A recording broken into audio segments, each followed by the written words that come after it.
Western nations have been the drivers of global trade and economics for decades, if not centuries, but Western dominance is even more apparent in the political and cultural spheres, to the increasing dismay of many citizens in non-Western countries. At the Youth Time Summer School that took place last month in Hamburg, carefully selected students from over 25 countries, most of them young social entrepreneurs, participated in seminars designed to teach skills to make marginal voices heard and thereby mitigate the effects of Western preponderance.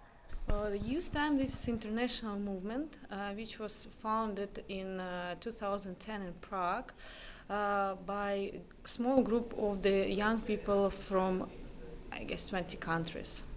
So now we are working as an international platform, and we are giving the possibility for young people to study and to share and exchange different experience from different parts of their life. Before being invited, applicants, primarily from non-Western countries, have to go through a drawn-out, rigorous selection process.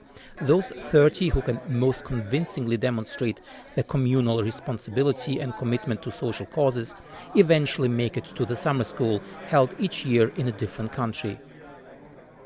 Somewhere we are not a politician, not economical organization. We are more about social impact and social. We are more about social responsibility. No politics at all? Some participants disagree. We have to say and admit that conversation becomes political, and I think it's healthy a conversation to become political, because politics are a continuation of social life. I mean, society is about politics, and politics are for the society. I think what is missing here, and this is the best thing, is that we are not getting into conflicts. I mean, we don't let our bad selves, let's say, I mean, we all have some negative aspects in our personality to prevent us from constructive dialogue and constructive thinking. Interestingly, it came to light that young people from different countries, continents or cultural spheres still, by and large, face the same challenges. If there are two core things, unemployment and also following blindly the media that is on the network, on the social networks. Besides youth unemployment and the international media pushing an agenda, most participants, all aged between 22 and 27, feel that globalization promotes only capitalist philosophy and Western lifestyles, even as it opens up new opportunities to citizens of poorer nations.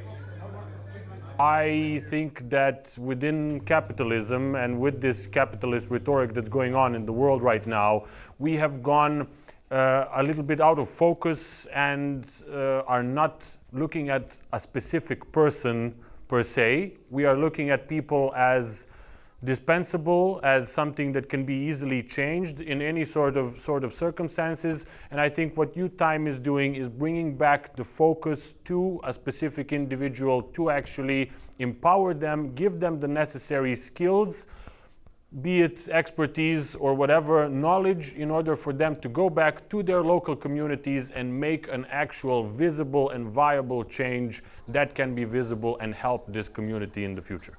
Several participants pointed out that there are more essential things than economic efficiency, noting that some non-Western cultures value equality and respect more highly than materialism. Capitalism is just a tool. There are more essential things than economic efficiency. First of all, equality. Respect. If you have not respect, equality, understanding, attention to explain things to other people, how is it possible to make a market with them? No way.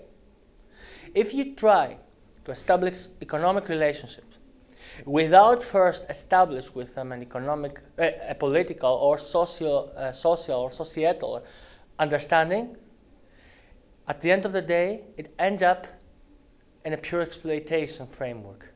Exploitation was one of the pillars of the Industrial Revolution in Europe that, followed by the technological achievements and economic power in the US, put the Western culture on a pedestal. The books of Dickens and Hemingway, the music of Frank Sinatra and the Beatles, and the movies of Stone and Spielberg, along with Coca-Cola bottles and GM cars, spread Western values and ideas around the world. Made in Germany stands for quality, made in China for junk. For decades, economic perceptions spilled over into cultural stereotypes. One of the challenges is to break stereotypes from what has been carried on and developed from previous generations, if you will, and to find their own identity, a more global identity. As resounding theme at youth time was that young people around the world want to be an active participant, a driver of globalization. Students from Gambia and Kazakhstan want to be heard and respected. They have also realized that if smaller nations are disunited, they become vulnerable to the big players to allot power to themselves. Speaking about intercultural differences and pointing your finger on the differences is a political decision. It is also a decision to point your finger on similarities. Now, as non-Western nations, especially in Asia, are becoming the new global economic powerhouses, at least some participants of the Youth Time Summer School hope that Western cultural dominance could also reach its end. Well, hope dies last.